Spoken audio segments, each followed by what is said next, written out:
Imagine waking up one day to realize that everything that you have been living, your thoughts, your emotions, your relationships, and your life itself, is an illusion, a dream within a dream. This, according to one of the most ancient philosophical traditions that has been known to mankind, is the truth. This is the truth of Advaita Vedanta. Today, I will take you through an interesting story and an amazing journey that will challenge everything you think you know about this reality itself.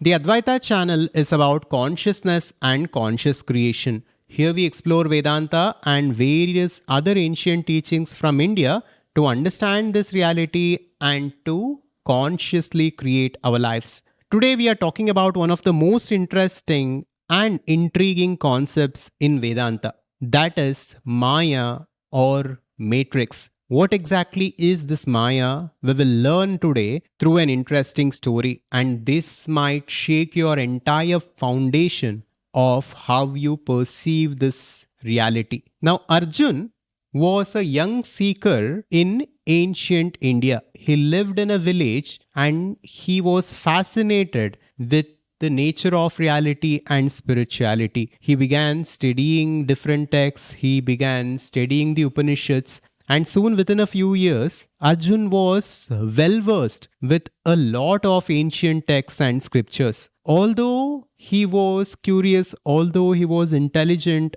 although he was sincerely trying to understand this reality, he could see that he was missing something. Something had not yet clicked in him. So he began to explore more and more, but nothing quenched his thirst.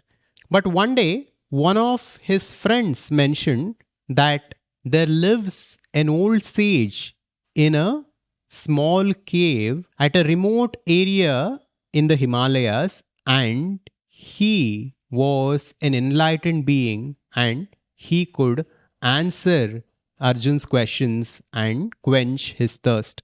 By listening to this, Arjun boldly embarked on this journey. He gave up everything and he packed his bag and he began his journey towards the Himalayas. He went through a lot of difficulties. He could not find the way at first, but slowly, because of his consistent efforts, he researched more and more. He asked different people about this great sage, and eventually he got a clear direction as in where that sage lived, and he began trekking the mountains to find his destination. After weeks and weeks of trekking in the difficult terrain and through the forest and through the mountains, he eventually found a small cave which was dimly lit with a lamp. And then he slowly made his way to the cave where he saw the old sage sitting and meditating. Now, recognizing that someone has come to meet him, the sage slowly opened his eyes, and the very sight of the sage intrigued young Arjun. The sage asked, "What brings you here, little one?" And Arjun answers, "I have been studying the scriptures, I have been studying the teachings on the nature of reality for many, many years, but yet I have not understood them. I know that something is missing. I want to understand Maya. What is Maya and how can I understand this?" asks Arjun. To this, the old sage smiles and says, "Okay, I will give you what you want, but at first I'm very thirsty. Please fetch me some water to drink from the river that flows just below this mountain." Now, before we continue with Arjun's story, let us understand what is Maya as per Advaita Vedanta.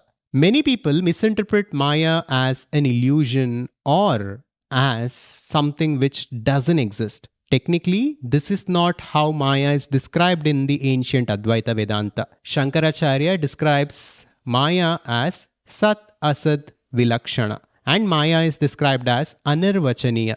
This means that Maya neither exists nor it doesn't exist. Maya is the power that makes the one appear as many. Although there is underlying unity in this world, the apparent diversity that we perceive is because of Maya.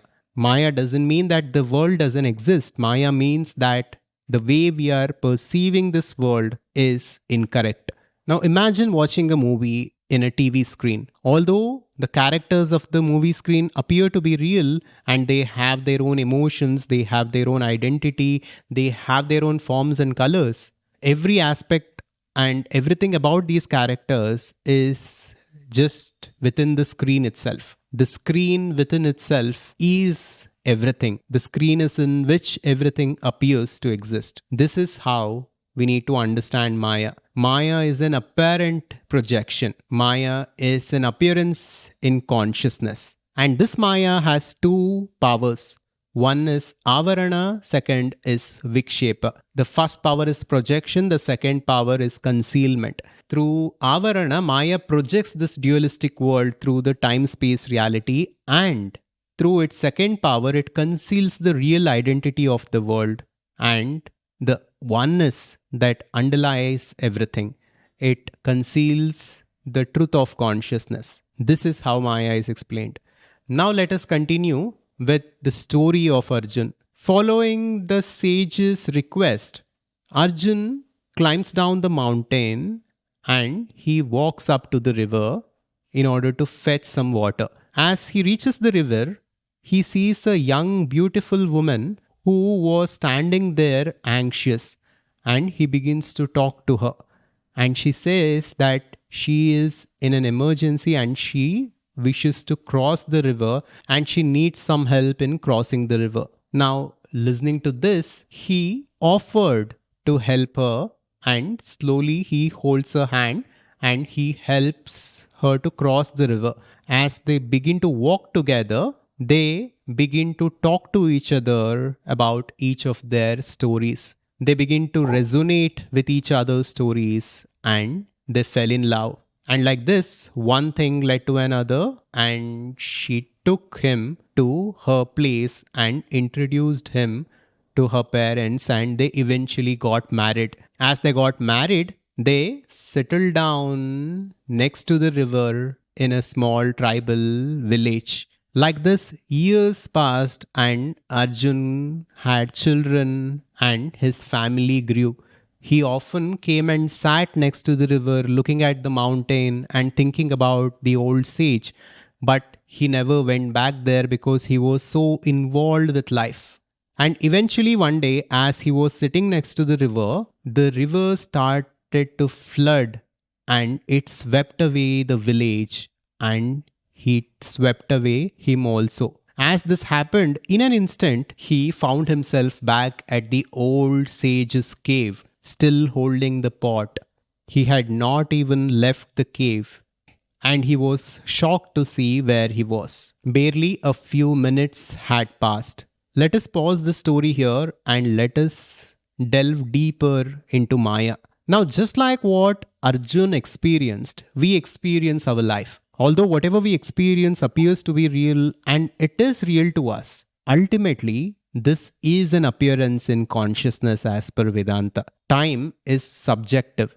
Time doesn't work the way in which we think it works. Time is not linear. Time is not absolute. Time is a concept that exists, but there is a reality beyond time, and that is consciousness.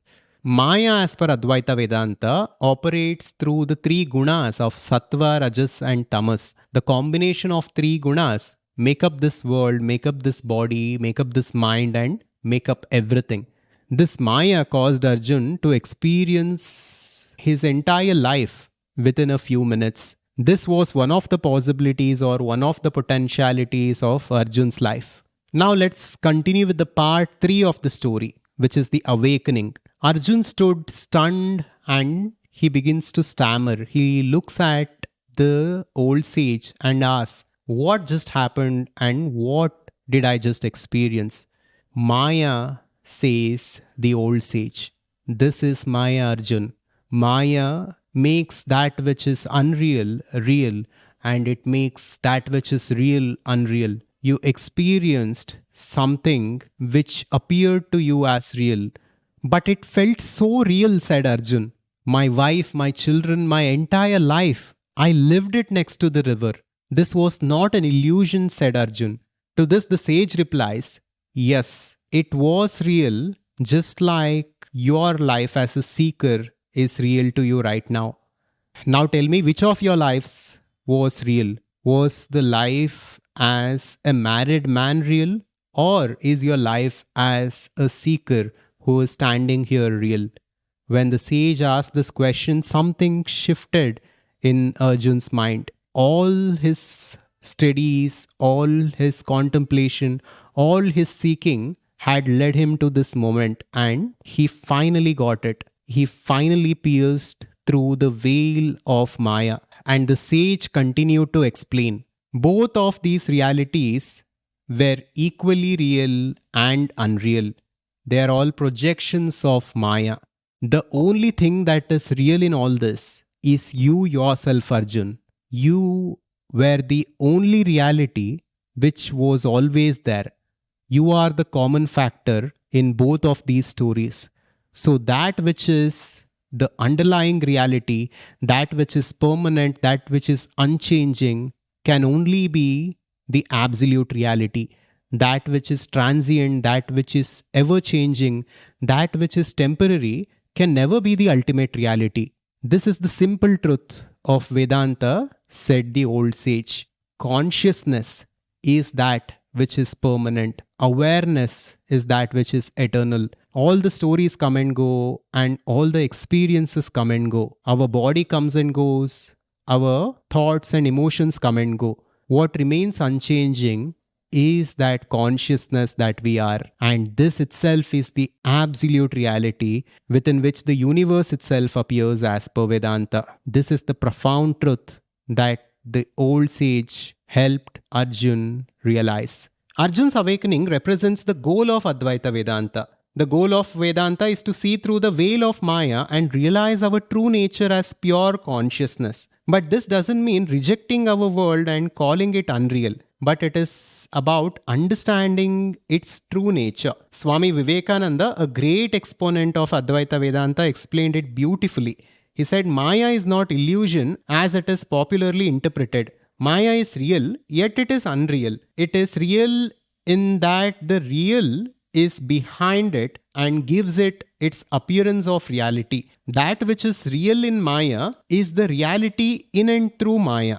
Yet the reality is never seen, and hence that which is seen is unreal, and it has no independent existence of itself, but it is dependent upon the real of its existence. So we need to understand that enlightenment and transcending Maya doesn't mean the world will cease to be for us. The world will continue to exist, but once we transcend Maya, we see the world for what it is. We see the true nature of the world. This is the essence of Vedanta. Now, before we go, ask yourself this question.